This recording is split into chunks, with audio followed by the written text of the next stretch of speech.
Talking of which, Donald Trump, yes, him again, he's warned Iran that time is running out to negotiate a deal on its nuclear programme. He reiterated today that a massive armada is moving quickly with great power, enthusiasm and purpose towards Iran. We have a large armada, flotilla, you can call it whatever you want, heading toward Iran right now. Even larger than what we had in Venezuela. We're now sending actually a larger number of ships to Iran, and hopefully we'll make a deal. If we do make a deal, that's good. If we don't make a deal, we'll see what happens. Well, our defence and security analyst, Professor Michael Clark, has been looking at the US Navy's current aircraft carrier deployments and has this analysis of what they might mean for Iran.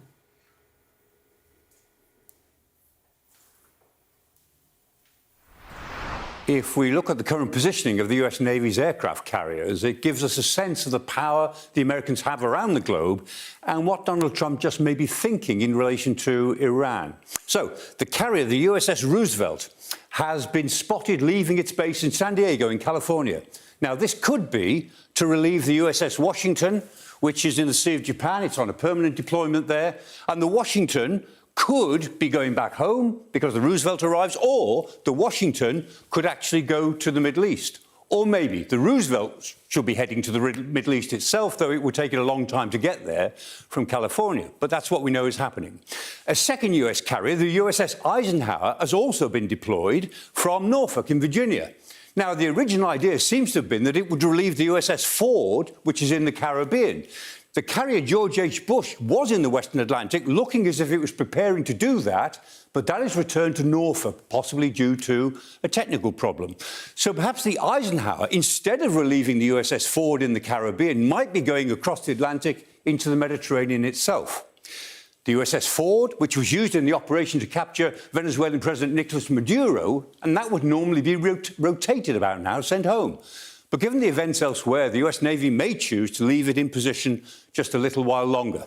And already, the USS Lincoln has arrived from the South China Sea all the way to the Arabian Gulf off the coast of Iran. And it's been conducting exercises there, and this currently forms the basis of the armada that Donald Trump has threatened Iran with.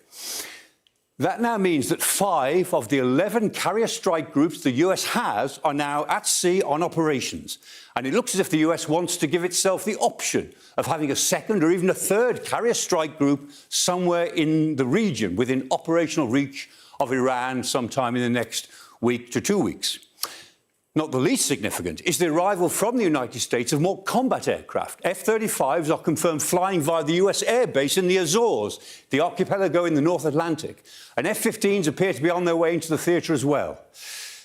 If the US doesn't have enough military power on station at the moment to launch a sustained attack on Iran, it's only a matter of time before it does. So, Susie, Madeline, who wants to answer the very, very important question, is war inevitable? Who wants to go first? Well, I would say that it certainly looks as if the US is poised to attack Iran. But then the next question is, what form does that attack take? Is it going to be some kind of attempt at a surgical precision strike where you go for particular targets, weapon sites, or maybe even very targeted attacks on Iranian leaders? Or does it look like something more sustained, which could involve elements of regime change? I mean, there's just so many variables at play here. And obviously, Western intervention in that part of the world hasn't always ended fantastically well. So there are big questions about the extent to which America will want to be involved in the long term. We've already seen recently how they performed a strategically very effective attack in Venezuela, kidnapping Nicolas Maduro, and having the wherewithal to do that suggests a very high level of military intelligence and capability. There is perhaps the feeling that having done that successfully, they feel that this is something they could also achieve successfully. Well, with 5 of the 11 carrier strike groups at sea on operations, it does seem as if they mean business. Yeah, they're still probably a good week away from actually being where you need to have them. And I disagree with Maddie. I don't think there's going to be any kind of a surgical strike. You don't have the same situation as in Venezuela where he wants to prop up the regime that's continuing. As he said there, what he's interested in is a deal. And if he was going to Listen, if he was going to go and bomb Iran and get rid of the mullahs because of the fact they've been killing people at a faster rate than the SS were managing of some days in the Second World War, I would actually have to like the man.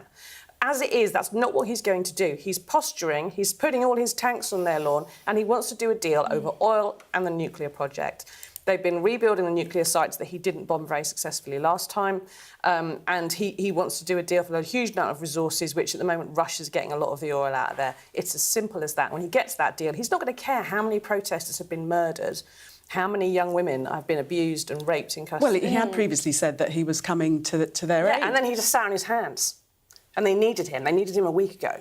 And it's, he's not going to go in and launch a war. That's not Donald Trump. He's been very pro-intervening in foreign conflicts in foreign countries, but his whole party, his whole shtick is not long-term interventionism. No. He wants to have but that doesn't rule out strikes. We've already seen Operation Midnight Hammer strikes on the nuclear facilities. Yeah, but it didn't work. No, but they're very willing to do it. They're willing to do something that looks good, that makes him look good, that makes him see he can declare a victory of some sort, and he wants to walk away clean. But he can't do that in terms of actually removing the mullahs. And if you do that, the whole country has actually collapsed. The economy's collapsed, the currency's collapsed, the systems have collapsed. It's a failed state. In order to, if you were going to take off the head out of that, take the keystone out, you have to provide a regime. You have to have something to run it. The Crown Prince, Reza Pahlavi, has had no experience of running a government. He's been in exile for 47 years. He doesn't know how to do it. And there is no sort of firm opposition within Iran who could take over. And there's no one who's got the machinery of government apart from other mullahs. So you've got a problem. Yeah.